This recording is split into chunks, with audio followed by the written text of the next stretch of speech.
इस वक्त हम मौजूद हैं मुंबई के गोरेगांव स्थित नेस्को ग्राउंड पर। इस हॉल के अंदर ही ये पूरा कार्यक्रम हुआ और एक तरह से शक्ति प्रदर्शन के तौर पर भी इसे कह सकते हैं, क्योंकि चुनाव से पहले एकनाथ शिंदे इस तरह से मंच पर पहली बार स्थापना दिवस को इस तरह से संबोधित करते हुए नजर आए, भावुक भी होते हुए दिखे। बड़ी संख्या में पार्टी के कार्यकर्ता अलग अलग जिलों से यहाँ पर इकट्ठा हुए थे और मंच पर वो तमाम नेता जिस गुट के साथ एकनाथ शिंदे बीजेपी के साथ आए थे और सरकार बनाई, वो तमाम नेता मंच पर मौजूद थे। सभी का उन्होंने अभिनंदन किया, सत्कार सभी नेताओं का हुआ और ख़ास तौर से उद्धव ठाकरे के नेतृत्व को पलटवार करते हुए उस पर हमलावर होते हुए मंच से वो नजर आए। वहीं उद्धव ठाकरे, यानी कि इतिहास में पहली बार हुआ है कि शिवसेना के स्थापना दिवस पर दो अलग अलग कार्यक्रम हुए हैं। दो कार्यक्रमों में दोनों एक दूसरे पर हमलावर थे। इसी के बीच देवेंद्र फडणवीस का भी कार्यक्रम हुआ भिवंडी इलाके में, जहां उन्होंने बताया कि कौन असली गद्दार है, क्योंकि लगातार उनकी तरफ से, उद्धव गुट की तरफ से गद्दार बताया गया है शिवसेना गुट के तमाम नेताओं को। और कल गद्दार दिवस मनाने की भी बात उद्धव ठाकरे की ओर से की गई है, क्योंकि 20 जून वही तारीख जब पार्टी में भेद हुआ था, दो धड़ा अलग हुआ था। और इस वक्त कुछ महिला शिव सैनिक हमारे साथ हैं, चलिए उनसे बात करते हैं। आप लोग कहाँ से आई हैं मैडम? हम लोग कांदिवली चारकोप से। आज पार्टी का जो हमने रूप देखा है, एकनाथ जी शिंदे साहब के बाद काम कर रहे हैं जैसे, वैसे पहले नहीं था। 2 साल तो कोविड में साहब ने काम किया है कि नहीं किया, मंत्रालय हार्डली 2 बार गए। 1 साल में क्या बदलाव हो गया, आप लोगों को क्या लगता है? बहुत कुछ बदला है मैडम, बहुत अच्छे से काम हो रहा है। क्या महिलाओं के लिए क्या? महिलाओं के सशक्तिकरण के लिए कितने, आज अभी सिलाई मशीन दिया, ये घर घंटी दिया, मसाला कांडप मशीन दिया।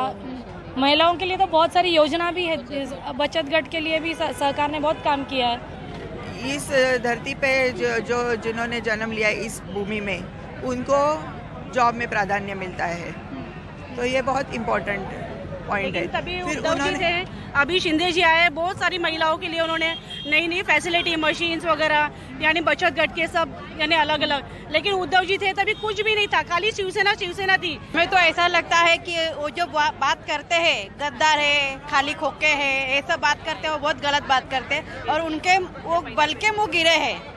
हमको सबको पता है क्या चल रहा है क्या नहीं। अभी उनको कुछ काम नहीं तो ये सब बता रहे कि एक होके कुछ काम नहीं है लोग के पास, ऐसा सब। लेकिन दुनिया को, समाज को पता है कि कौन काम कर रहा है कौन नहीं। एक समय में कहा जाता था शिवसेना मतलब ठाकरे की शिवसेना, बदल गई अब पहचान? वही है, कैसा बदले गए? बाला साहब के शिवसेना में बाला साहब के शिवसेना ले गए। बाला साहब का नाम हो रहा है, उससे पहले बाला साहब का कुछ नाम नहीं हो रहा था। उनको तो गिनती में ही नहीं लिए थे, उन्होंने तो नाम पूरा खराब कर दिया उद्धव साहब ने, उनके पापा का।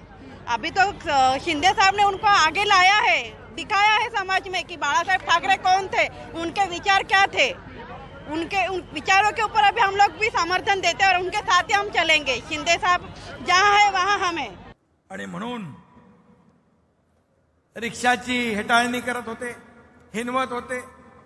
रिक्षावाला मगाशी म्हटलो, पण याच रिक्षाने तुमच्या मर्सिडीजला खड्ड्यात घालून टाकलं। हे सर्वसामान्य माणसाची रिक्षा आहे, नादी लागू नका, ही आग आहे।